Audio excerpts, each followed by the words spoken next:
Hey,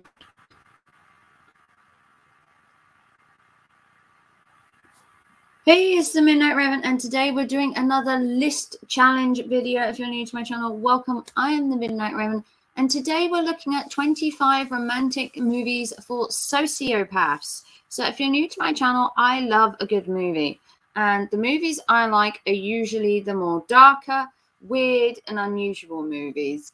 Now, we're going to look at first of what the definition is of a sociopath, so you kind of know the kind of movies we're going to be looking at. So the 7 common symptoms of a sociopath is antisocial behavior, narcissism, superficial charm, impulsivity, callous emotional traits, lack of guilt, and lack of empathy make up a sociopath.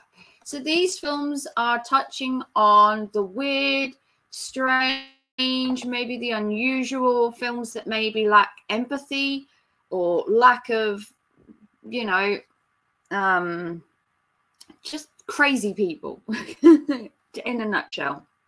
So here we go. This is a list challenge. We're going to look at these movies. We're going to see which ones I have seen. We're going to go through them all. You're going to let me know down below. Have you seen these movies and everything? Let me know. So today's first one is Little Shop of Horrors. So everybody has either seen Little Shop of Horrors or they've gone to Broadway and seen it. So the Little Shop of Horrors is basically a story of a failing florist business. A nerdy florist purchases a bloodthirsty plant from a Chinese street vendor, and then everything just goes downhill from there. It has some crazy bits, and it's definitely not for kids. This one is more, I want to say, for teenagers or adults. There are some triggering bits in there, especially for me. The dentist scene is a little bit creepy and a little bit unnerving for me. I'm not one for teeth and dentists. It's a Chinese ghost story I have never seen before. If you've seen it, comment down below, share your input. Now, death becomes her. I believe I've seen it once, many moons ago. It features Goldie Hawn, I guess you could say a vintage actor now, Meryl Streep, and it features Bruce Willis. So Death Becomes Her was a writer and an actress hated each other for years. They had a crush on the same man. They secretly drink a miracle cure that prevents aging and also turns them immortal. So it's kind of like, you know, there's this one guy, everyone fancies him, that kind of thing. I've seen it once. I wasn't overly impressed with it. Honestly, it really wasn't my thing. But people always mentioned Death Become Her about having a reboot or remaking the movie. I don't think it needs it, personally. Next one, Bram Stoker's Dracula. I love the music to Bram Stoker's Dracula. I have seen it many times over. It's the music for me. I know there's a good story to it, but the music for me can make or break a film. I think if the music doesn't go with the film, it kind of makes me not want to watch it.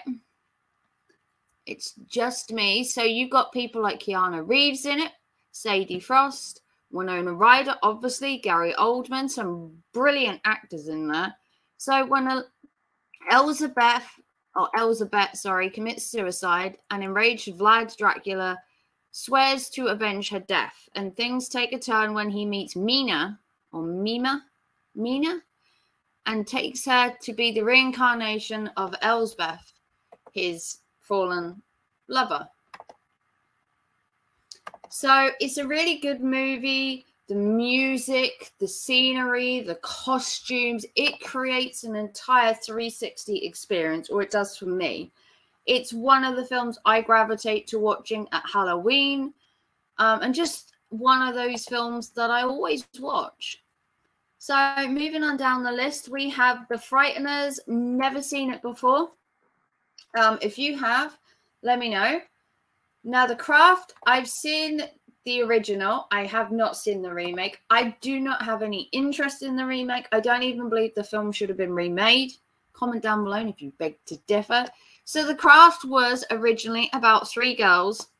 They have like a witchy group going on, and they just do little things. Just, you know, they sit at home and they chant and make potions and do all this thing. Then a new girl rolls into town and things start going crazier. The lead girl, which I can't remember her name, starts to act weirder, and she kind of changes and starts to be more mean. And then there's this girl that keeps bullying them, and they decide to do horrible things to her, like make her hair fall out. And then the lead girl just goes completely crazy, wanting to embody this demon spirit or almighty spirit, and she thinks he's in her, and it goes crazy. I haven't seen it in a while, but if you like a good, I wouldn't say it's a scare fest, I'd say it's more unnerving most of the film, depending on your age. Okay, The Astronaut's Wife, never seen it. I've never seen The Exorcism of Emily Rose either, only because I'm not a big exorcism fan. Now, exorcism movies to me are just basically a person who's possessed. They try and get it out of them. It doesn't work. They get a priest. It kind of follows the same story. It's the same kind of story. I don't know whether The Exorcism of Emily Rose is any different. If anyone knows, do give me a bell down below and let me know. So Jennifer's Body, I've also not seen. I do know that it's meant to be a fairly good film, but I haven't seen it. I haven't seen Let Me In either. That's also meant to be a very unnervy, creepy, but it's one to watch apparently. Little Red Riding Hood, I had no interest in watching. It's just a fairy tale brought into a film, and honestly, let me know. Let me know. Now, Warm Bodies, I haven't seen either, but these are meant to. Her boyfriend's undead. Is it that her boyfriend's undead? I believe this is him, and he's the undead zombie, and she's living. I don't know. I've never seen it. I haven't seen every horror, psychotic, weird film, amazingly. Only Lovers Left Alive, I've never seen. It does look like an 80s movie or around that era due to the styling of lettering, which was very prominent in the 80s, that whole bold statement lettering. I've never seen Horns before, although this picture would make me want to watch the movie just by the artist's impression of the devil would make me want to watch it. I've never watched Spring. It doesn't look like my kind of psychotic horror, if there is such a thing. And I've never watched It Follows, although I was told to. Rotten Tomatoes give it 96. As you can see under here, I forgot to say that under here is the Rotten Tomatoes rating and whether it's good or not. Probably should have shown you the, if you look at the bottom, you've got the Rotten Tomatoes rating. As you can see, Little Shop of Horror's got 90. Bram Stoker's Dracula doesn't have one, unfortunately. But that would rank at least in the 90s, or I would put it in the 90s. Next, we have Crimson Peak. Now, I haven't managed to watch Crimson Peak yet, but it's about a haunted house, and some massively weird stuff goes on in this place. Apparently, it's a fairly good movie. It's not an awesome movie. It does have bits that could have probably been done differently or left out. I have read reviews and they were like 50-50. Pride and Prejudice Zombies. I just did not understand how these two would come together. So Pride and Prejudice is obviously a book, and zombies in Pride and Prejudice, I know they like to take films and do parodies and make them funny, but when you're taking a classic novel like Pride and Prejudice about a love story and you turn it into zombies, that's like taking Romeo and Juliet and putting them with mummies. I mean, does it work? I don't know, but Rotten Tomatoes 46% it doesn't. And honestly, probably going to say the same thing. So Gerald's Game, I haven't watched it, but I have heard things about it. So this couple go away to a cabin to spice up their love lives. And he handcuffs her to the bed, getting it all little, you know, a little bit kinky. And then he has a heart attack and dies, as you do, leaving her handcuffed to the bed. And then I'm not sure what goes on from there. That's literally like the clip I've seen. And then it shows her handcuffed to the bed. And then it's like, well, me, what do you do now? You're handcuffed to a bed. Your husband is dead.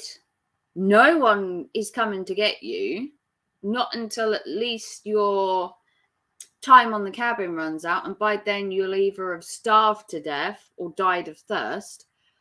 And then it's basically, well, what do you do? Do you try and break the bed? Do you break your wrist to get the things off? Can you somehow reach the key? Where is the key to the handcuffs? So it's meant to be a really good film. There is twists and turns in it, apparently, and it's got 91% Rotten Tomatoes, so that can only mean one thing. Now, Mother is... I haven't watched Mother for many reasons. It is possibly one of the most stomach-churning films I've heard about. So I've watched a lot of films in my time that could be stomach-churning. Things like Saw, blood, gore, you name it, I've seen it. I've seen some weird Japanese horror. I've seen some weird stuff in my life. But this film, Mother, there is a scene near the end where they, and for obvious reasons, I'm not going to say it, but a baby dies in horrific circumstances in this film. And it's just disturbing. I don't think it needed to happen. I think they were going for the shock value. And it grossed a huge amount of people. I don't think it should have been in there. If you haven't seen it, I'm not going to tell you what it is. If you have the stomach to watch that film, I personally, as a mother, don't.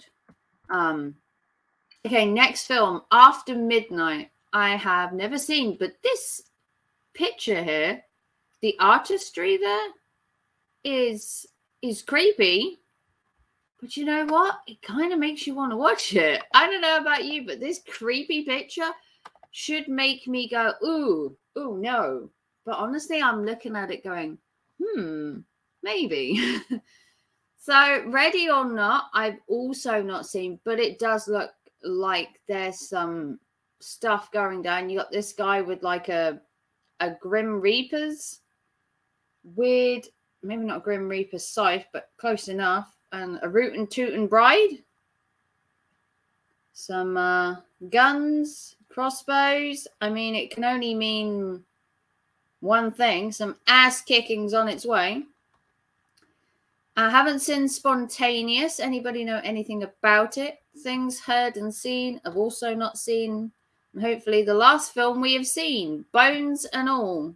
Also, I have never seen. So, if you know anything else about any of the films that I have shown you in this video, ones that I may not have seen, Bones and All, I haven't seen. Things Heard and Seen, Spontaneous, Ready or Not, After Midnight, Mother, I refuse to watch. Gerald's Game, I'd love to watch it. Pride and Prejudice Zombie, didn't need to happen. Have to watch Crimson Peak at some point. Was told to watch It Follows, never seen Spring, never seen Horns, Only Lovers Left Alive, never seen, although it does look like vampires. Warm Bodies was more like a teen film, not really my type of film. Red Riding Hood, it just screams Twilight to me. Two people fighting over a woman, not interested. Let Me In apparently is a good movie. Jennifer's Body is apparently worth a watch, but it is kind of naff unless you like the lead girl, which I can't remember her name. Exorcism of Emily Rose. If I could bear to watch exorcism films where they were different, but Rotten Tomatoes say 20%, it possibly isn't even worth watching. The Astronaut's Wife, never seen. Frighteners, never seen. Bram Stoker's Dracula. If you've never heard the musical score to that, I implore you to listen to it.